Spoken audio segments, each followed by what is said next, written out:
Апа, қалжа деген не? Қалжа ол аяғы ауыр келінге арнап байланған қой.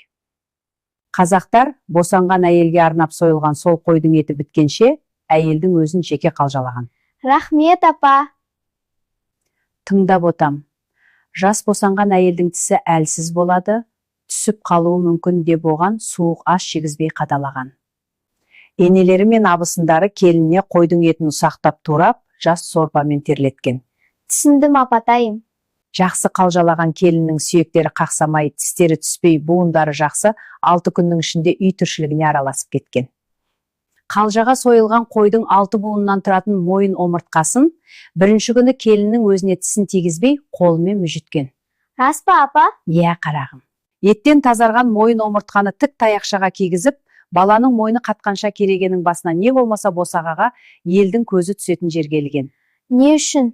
Бұл баланың мойны тез қатайсын деген ырым. Сондай-ақ омыртқаның санына қарай, көрген адам үйде қанша бала бар екенін білген. Қызық екен. Қазіргі келіндер бұл ырымнан мүлдем хабарсыз. Түсік тастау, бір баладан ары тумау, сол күтімсіздіктің әсері. Ашқарақ тамаққа шыдамсыз өте суғанақ жандарды көрсе, қазақтар шешесі қалжаға тоймаған ғой дейді. Немесе біреу ауырды көтере алмай жатса, озға жарымаған деп әзілдеп келе-келеген. Біздің сыныпта да бар ондай балалар. Күтімі жақсы әйел балаға жеткілікті сүт береді. Тоқ бала балпиып тойған қозыдай көп ұйықтайды.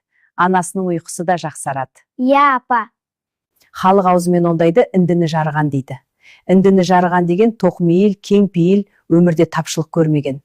Өскенде жанындағыларды жақсылығымен тартады.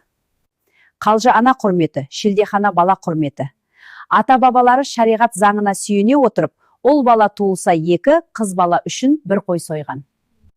Қалжа дегеніміз не екен ботам?